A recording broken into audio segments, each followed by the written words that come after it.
I said, Bobby, go put it in the trash can, please. I'm thinking he's going to sweep it up in the pan, put it in the trash can. No, he bends it like Beckham, kicks it to the trash can. It hits, it explodes, water everywhere. How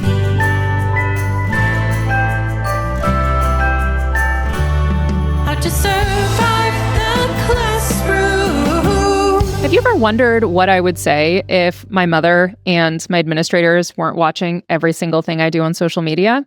Well, that's exactly what my stand-up show is, and I'm going to be coming to a town near you super soon. You can get tickets at educatorandrea.com/tickets. Hey, teacher besties, welcome to How to Survive the Classroom.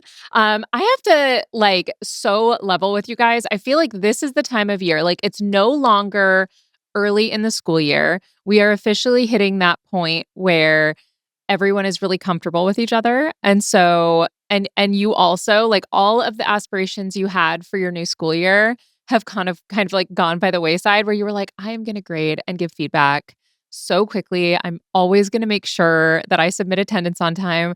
And now we're like really in the comfortable months where it's starting to be a bit of a challenge. And I don't know if it's just me. You guys have to tell me if it's just me, but I feel like in my life, I get to choose 2 to 3 of the following things: eating healthy, exercising, laundry done, clean house, time with my kids, any hobbies, grading. Like, I can pick 2 of those that I can get done and be on top of, and the rest of them cannot be done. And it's not like per day, it's like per week. You know what I'm saying? Like, so the past few weeks, actually, I am on week 10, I think, of going to CrossFit at least once over the course of the week, right? I have not gone. I'm recording this on a Thursday. I have not gone this week. I'm going hopefully today. But the previous last 2 weeks, I've only gone 1 day a week because I'm on top of my grading. And before that, I was really behind on my grading, but I was working out 3 times a week. What is that? Like, what isn't it? Isn't exercise supposed to energize you and make you on top of all of the things in your life? Like, no, couldn't be me.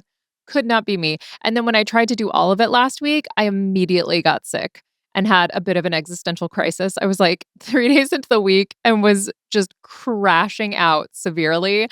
And then just literally sat on my couch for 8 hours and caught up on all my grading, caught up on all of my work and all of that. But I don't know what that's about. Like, why is it that there's just not enough hours in the day, and it's driving me crazy.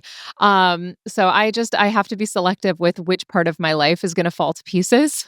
So if you are living that life right now, please know you're not alone, because we're all just in here riding that struggle bus, trying to do the best we can with way too many things on our plate. Which is why I'm bringing you guys a little video clip. I came across this on Instagram. It is so wholesome and so sweet. And it actually, the comments in it were cracking me up because people were saying that this video made them actually want to have children. So let's just listen.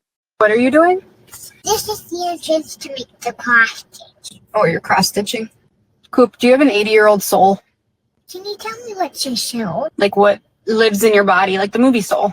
How does it live in your body? I don't know. It's just an idea. But can you tell me what they need to live in there? Faith. Watch the movie Soul at home, because they will tell me about what souls do in your body. Definitely cross stitch with yarn, I heard. Witchy or difficult. Difficult. I'm still fixing my cross stitch. This video, you guys, this little 5-year-old sitting in the back of the car, and his mom asks if he's an 80-year-old soul, and then he starts asking about what a soul is, and then he has this really beautiful cross stitch that is like a rainbow, and he's like, I'm just fixing my cross stitch, and the kid is 5. That's what the caption on there says. The mom is just cracking up because he clearly is such a little old soul. And she did put a comment in there that he was not doing the cross stitch, because I was about to be blown away, because that is some serious skill if he had actually done that cross stitch, but they had purchased it at a farmer's market. So that was not at all something he had made. But I felt like you guys needed that little piece of wholesomeness of this sweet little 5-year-old. Because, my son this week told me that the Nightmare King needs to stay in the sleeping world. and like just unprompted. We were getting ready for bed and he's like, "Mama, the Nightmare King, he can't come into the waking world." And I was like, "Oh gosh, okay." And like then I remembered he's been watching Lego Dreams, which has a Nightmare King and has like these dream warriors and stuff like that. So it's slightly less creepy. But then to follow it up, my son in his bath last night told me, "Mama, did you know that sometimes even if you're married, the mom dies?" And I was like, "Oh, yeah, that's true, buddy. Sometimes." And he's like, "Yeah.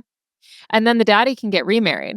And I was like, "Yes, that's also true." And he's like, "And then daddy could have more kids and then I could have a brother." And I was like, "Oh, okay." So, just gonna kind of keep a weather eye on that child because he said some of the craziest stuff. But then I came across something else that is, I, you know, this is a song from a rapper. Um, so I very much would like to hear your guys' take on that. Let's jump in to our first fan voicemail that was sent in this week. So, I am a music teacher in a small rural town, and this is my 16th year teaching. But lo, these many years ago, when I was a little 23, 24-year-old teacher who had recently got engaged, I was teaching middle school choir. And middle school choir is always like the weirdest part of my day. Sometimes it's great, sometimes it's terrifying. It's a really mixed bag. And this was one of the terrifying days. At the end of class, I had this girl come up to me, seventh grade girl, and she said to me in front of the entire class, "So, is it true that you're pregnant? Because that's what everyone is saying because you keep getting bigger." And like hand motions included of my supposedly expanding waistline. And I was pretty much floored at that point. I didn't know what to say. I think I just sort of looked at her in horror and then, like, looked down at my stomach to see if I did in fact look pregnant. I was not pregnant, and I was deeply, deeply mortified, and then I think I said something like, "No," and I didn't even know what else to say, and then she just, like, waltzed out of the classroom, and everybody else was horrified too. There was no passing time, my next class was coming in immediately after that, and so I had to, like, get through my next choir class going, "Oh my gosh, does everybody in town actually think I'm pregnant? Is there a rumor going around that I'm pregnant and I'm not?" And there was not a rumor going around. I don't know where this girl came up with that idea or why she thought she should, ask me that in front of the entire class. I later found out that all the other students were equally horrified and talked to their homeroom teacher about it, who later addressed it with the girl, which was good because I would have had no idea what to say. Yeah, so that's probably my most mortifying classroom experience. I feel like for a lot of us female teachers, we've had that experience. Like, God forbid we gain a couple of pounds because they will let us know every time. I remember actually it was when I was an early career teacher as well. And my weight would fluctuate kind of a lot. And I had the same question. I had students being like, "Are you pregnant though? You pregnant?" And I mean, I would like, and it was also a small town, but it wasn't a small town I was from. So even if the whole town thought I was pregnant, it probably wouldn't have meant much to like almost anybody. But I have been in that exact same boat. And actually, so I did a tour this week with my students because we're touring around all of these different schools because they're about to go into the field. And so I have the administrator come out, talk to them, share advice, share like what their policies are at the specific school, all of that kind of stuff. It's fantastic. It's really nice. It's like a student teaching before student teaching. And we went this week, and one of my students asked one of the administrators, like, "Hey, how do you handle it when students say something that is genuinely really funny?" Because he had already kind of talked about like anything that you could possibly imagine a student could say to you will be said to you. Like things that you didn't ask for, things that you did not try and jump into any of their business, and they will just volunteer information like very quickly. And she followed up the question of like, what do you do if it's really, really funny? And his answer was like, you got to learn how to kind of like lock it down. Like you can laugh about it later, but in the moment, it's like if you have a toddler that swears, you don't want to encourage that behavior because that's not appropriate. And so you got to teach them, even if the moment is really, really funny and really surprising, you have to find a way. And so it like reminds me, there was a Key and Peele skit I watched recently where they were in prison and they had a bunch of extras, and all of the prisoners were extras, and the prisoners were like, the extras were told like, hey, if you think you're gonna laugh in this scene, you need to just turn around and face the wall. And there was like several parts in the scene where everyone turned around and faced the wall. And I feel like that's sometimes what we got to do is like, if somebody is saying something either so outrageous or so funny that we can't handle it in the moment, we got to turn around and face the wall. Like sometimes we've got to find our shoes or the wall or the clock incredibly fascinating, because we have to be cognizant of how we react. Like that's number one. I think the biggest thing that I think about now is the ramifications of that story being told elsewhere. Right. So it's less sometimes about how that student perceives the conversation, and sometimes it's almost more about how everyone else sees you react to that conversation and how everyone else is going to carry that story. And number one, assume what is appropriate behavior in your classroom. And number two is going to carry that conversation to another teacher, to the administrator, to like their parents, to all of those things, because kids will say some insane stuff. And the administrator I was working with, who I think is honestly one of the better administrators that I've gotten a chance to work with, I have so much respect for him. He's fantastic. And he said, he's like, if there's a situation and you're not sure in the moment how to handle it, whether it's a student being upset or a student that is saying something that's just really out of pocket, like send him into the hall and then take a few minutes and then go over and like practice in your brain how to respond and what's the worst it could go and what's the best it could go, and do that in your brain first. That way, when you go out there to have the conversation, you have some things to pull from, especially for people who tend to process a little bit slower and it's harder for them to control their emotions in the moment. And his advice, I think, is particularly valuable because he worked in an alternate education situation for a very long time. Like that was where he started with his teaching journey. And kids who are in alt ed, a lot of times, there's a lot of reasons why kids end up in alternate education. In his specific situation, it was usually because of truancy, or these kids had been in juvie or something like that. And so his experience kind of started off on that track, where these are kids who are not used to being told what to do and handling it very well, right? And I thought that was such wise advice. And he also shared that students would always rather seem like a badass than a dumbass. And that also is such sage advice because, and I've talked to my students about that, where somebody will say something in class, right? Like, okay, let's say I want my students to read and I want somebody to read aloud. A student isn't going to say, I can't read. Right. Now that like they're not going to say that. They're going to say no, I won't. Right? Um and a lot of students will attempt to read and then it's uncomfortable because you don't want to embarrass them. Everyone can kind of hear that they're struggling, all of that kind of stuff. But his point was like kids are going to would rather be defiant than and like seem like a badass than be embarrassed that they have this knowledge gap in front of their peers, which again, I think is such sage advice and helps you kind of think about, okay, if I were in that seat and I couldn't read, would I be more willing to go and get sent to the principal's office or be embarrassed in front of all of my friends and potentially them even make fun of me, right? And so I think that is also like just really valuable advice, is that like when somebody says like, are you pregnant or anything else that's super out of pocket, taking a beat, sending him to the hall, and then kind of processing how you can handle that. Because it sounds like that teacher also, like, she didn't even end up having to deal with it because it sounds like the homeroom teacher was like, girl, you can't say that to people. That's rude. And most of the time, I feel like when kids said stuff like that, I'd be like, that's really rude. You shouldn't comment on people's bodies. But that came after time. Like there was definitely some times in my first year where people would make comments about my body or, make comments to each other about other people's bodies. And it is something that you do have to kind of directly teach, like, we don't comment on people's bodies. That's not appropriate. Unfortunately, that is a lesson that Even, I pretty much every day on my Instagram and TikTok feed, apparently there's been some very grown people that have not learned we don't comment on other people's bodies. So, all right, let's go ahead and jump into the second voice memo that was sent in this week. I teach high school, and this is one of my core memory stories. I had this kid, and we'll call him Bobby. He was kicking something into the room as he arrived late. And I said, Bobby, what are you kicking? He goes, I'm kicking a balloon. Well, balloons float when you kick them, typically. So a kid very loudly announces, Miss Woodrow, that ain't no balloon. So I go to inspect. No, water-filled condom. Yep, you heard that right. I said, Bobby, go put it in the trash can, please.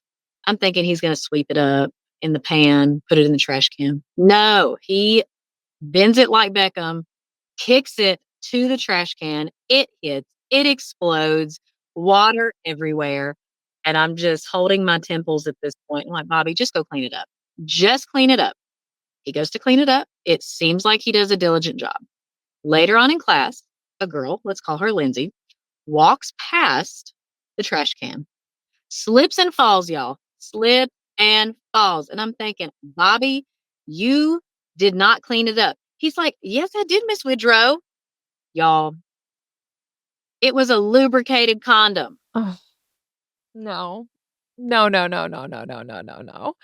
That is so like, and those are the kinds of things that happen in the classroom where everyone's like, you made that up. Like when I share stories like this, people are like, surely not. Surely no kid is going to bring a lubricated condom filled with water and kick it around the classroom. No, of course they do. And the funny thing is too, is a lot of times I'll get comments when I share some of the stuff and they're like, well, obviously you wrote them up, right? And it's like, is that really something we write up? I don't know. Would you guys write someone up if because it sounds like that kid was being a silly goose and it sounds like he listened when she said clean it up and didn't do the best job. But I don't know. I feel like those are the situations where it's like not malice, it's not defiance, it's not even, I guess it's kind of disrespect because they're not respecting the classroom. But like, I don't know. I kind of would love to hear from you guys. What is the threshold for you? Like, what is the litmus test that you use to write a student up and send them to the administrator?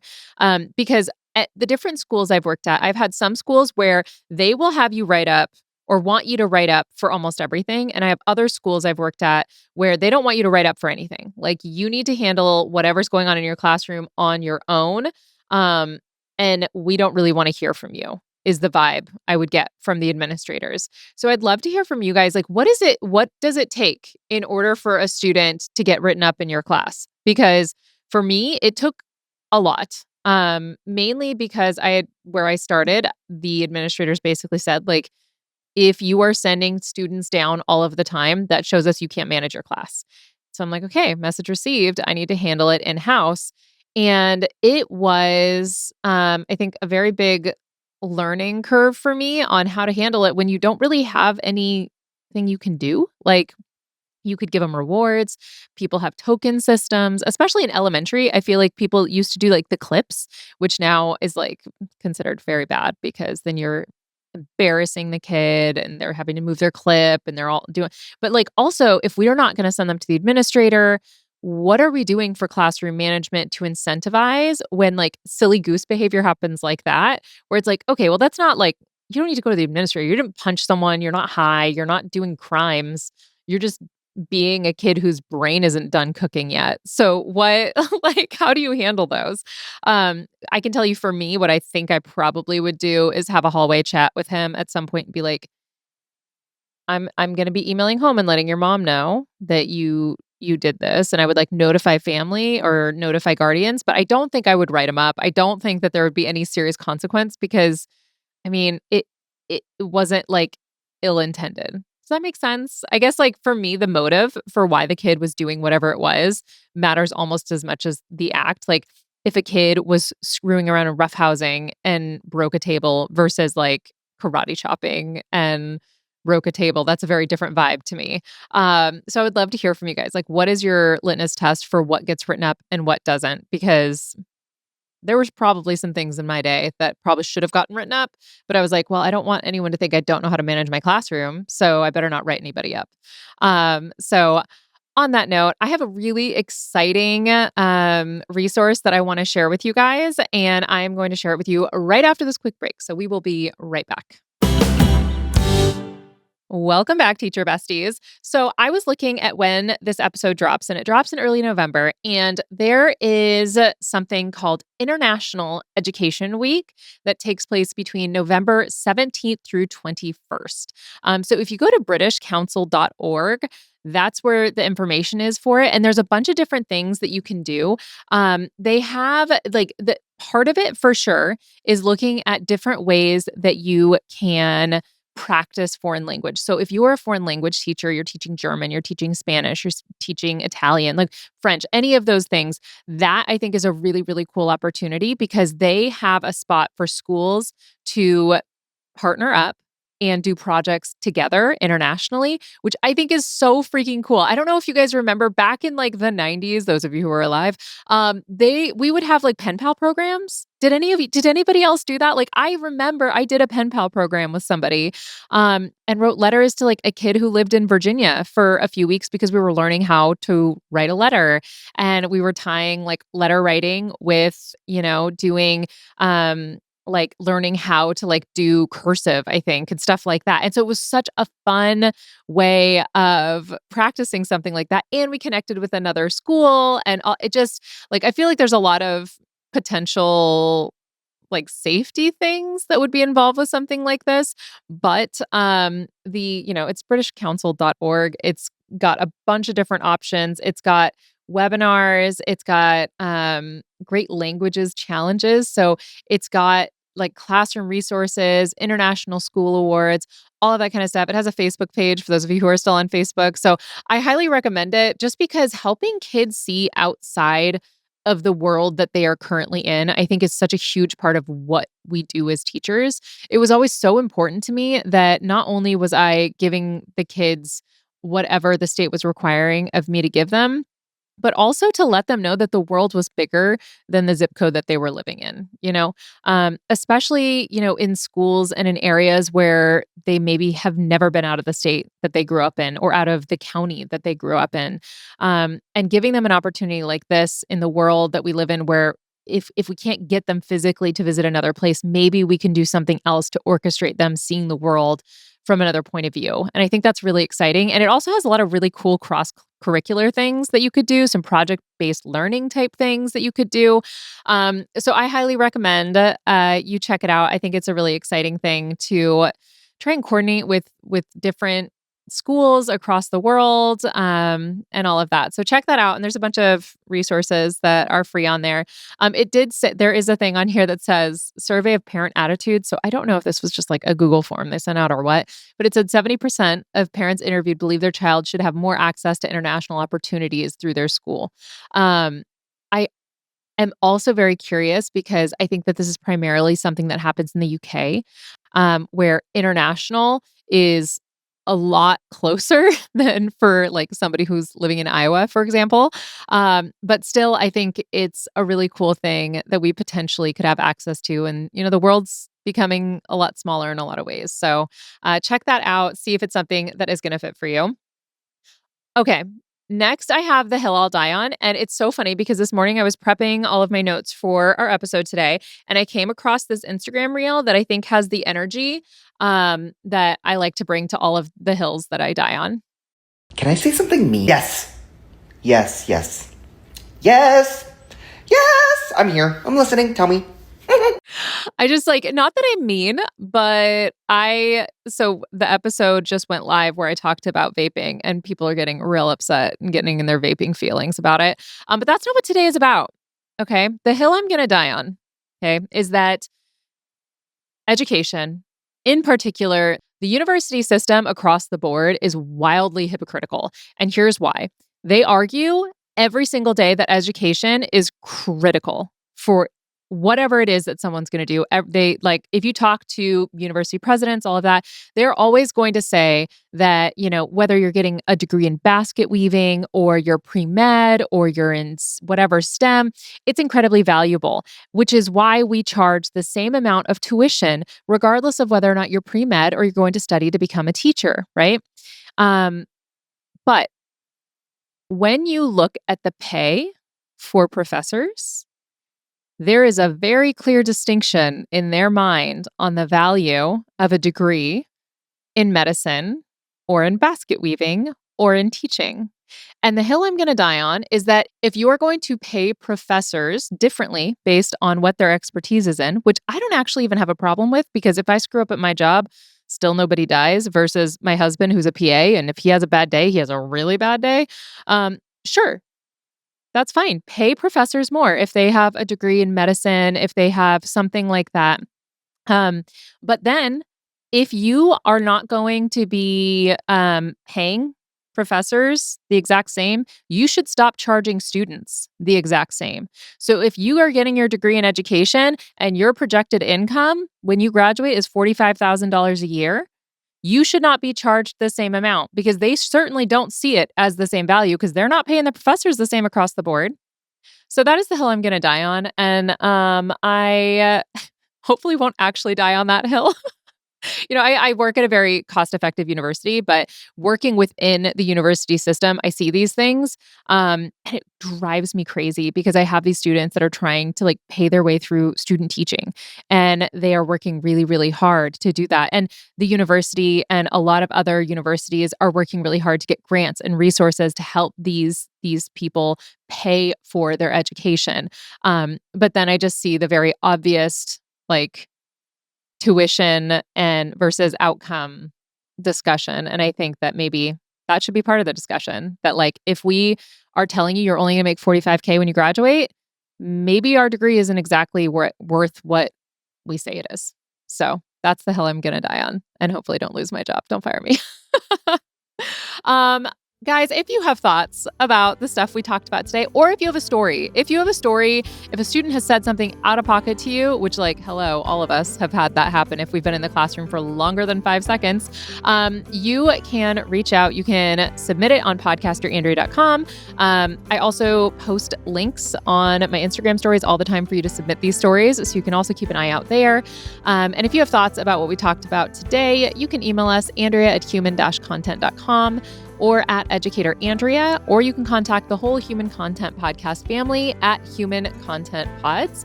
And real quick, if you have not yet seen me live, please do. It is so much fun. I'm having the absolute best time with Gasper Randazzo and Phil Lindsay. We are just cracking up every single time we do our shows together. It just keeps getting better and better, and it started great. So you can check out those shows at teachersloungelive.com. You can also see my solo shows that I'm doing, educatorandrea.com/tickets. Check them out. It's going to be a really good time. We do free meet and greet for both my solo shows and the shows that I do with Gasper and Phil. We always take the time to thank people who come out individually if you want to talk to us. We're not going to make you. It's not a forced situation. But if you want to say hi, we will absolutely hang out and say hi. And if you want to check out the full video episodes, they're up every single week on YouTube at Educator Andrea. And thank you so much to those of you guys who have left a review. And if you haven't yet, please do. And thank you for listening. I am your host, Andrea Forkham. Our executive producers are Andrea Forkham, Aaron Corney, Rob Goldman, and Shanti Brooke. Our editor is Andrew Sims. Our engineer is Jason Portizo. Our music is by Omer Benzvi. Our recording location is Indiana State by College of Education. To learn more about how to survive the classroom's program disclaimer and ethics policy and submission verification and licensing terms, you can go to podcasterandrea.com. How to Survive the Classroom is a Human Content production. How to survive the classroom. Thank you so much for watching. Want more of How to Survive the Classroom? You can watch more episodes right now. Just click on that little box over there. You see it? And if you haven't yet, please subscribe. Okay, bye.